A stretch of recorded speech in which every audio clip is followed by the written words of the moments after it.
Alright, as we are starting remote classrooms, we're going to start by talking about equine equipment and facilities. And the first segment of that is going to be what to consider for housing for your equine. So the purpose of housing is to keep the horse safe and healthy, as well as the horse's handlers. They can be found indoor, outdoor, or a combination of both. Things that you should consider for your equine housing is indoor housing versus outdoor housing. What are the primary housing requirements? What are the secondary housing requirements? Site selection, zoning, and drainage. These are all critical factors that we're going to go into. So let's talk about indoor housing. Indoor housing is ideal for horses which are being ridden or used every day, especially in the winter months. However, construction costs are typically very expensive. They traditionally include things like box stalls, open shed rows, standing stalls, open-sided, or freestall housing. We'll be getting into what those are in just a moment. Starting with box stalls. They are an enclosed area in a barn for each individual horse. The standard size is 12 foot by 12 foot. That's also about the same size as a standard dorm room that you are sharing with at least one other person. Stabled horses kind of have it nice. They allow horses to move freely and lay down within the space, but it can cause behavioral problems due to confinement. They also require more bedding and cleaning every day than other alternatives. Open shed rows are similar to box stalls, but the doors are open to the outdoors. They're often used when putting a large group of horses together. It allows them to have more space and access to the outdoors. Kind of leaves them free to go in and out as they please. Standing stalls are where horses are tied with a chain or rope. They can also stand loose with 2 chains across the open end. These are commonly used for draft horses, and commonly they're a temporary place to hold horses because they are not as comfortable because they cannot move freely. You might see these a lot where you're setting a horse up because you're getting ready to work with him, but you need to go get your tack and everything. Next one is the open-sided or freestall housing. These are used for horses who are kept outside. They provide protection from severe weather, and they're used to house a group of horses who get along. It's a shed that they can, in the middle of a pasture, that they can run in and out of. It's not super fancy. And then outdoor housing. It is considered to be a 3-sided structure or open barn and pasture. These construction costs are much lower. You don't have those stalls. Those stalls are expensive. I haven't priced them in a while, but they were $2,000 or $3,000 at one point for a preferred stall, and I may be undercutting that. And also, it's not a full enclosed barn, so it is cheaper simply because there's less material.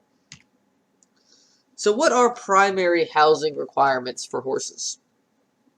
It includes things like providing protection from the weather, providing plenty of fresh air, and giving horses a dry place to bed down.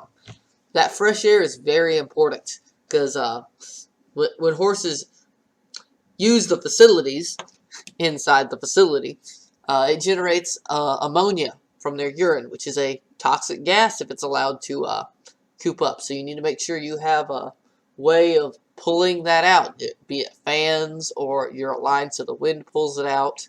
You've got to make sure that you're not letting that ammonia stay trapped in the barn.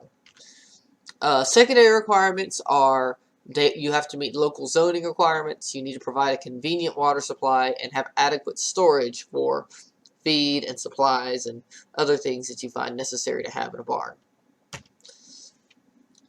So how do you choose a good site for a equine housing facility? Well, first thing is it has to have approval for housing livestock animals. If you're going to live in the city limits and open up a stable, you've got to get permission from the local government. You need to have adequate drainage for water and manure. You've got to have somewhere for the runoff to go. You can't let it just drain into the creek. That's generally frowned upon. Easily accessible facilities and utilities. You need to be able to get there, preferably not by crossing a creek or any other natural hazard. And it needs to have utilities. You got to have water and electricity. Um, Other things is it needs to be close to exercise areas. You don't need to have your round pen on one end of the property and your arena on one end and your barn in the other corner. Layout is important. I mentioned zoning. It is used by the government to control the physical development and uses of land.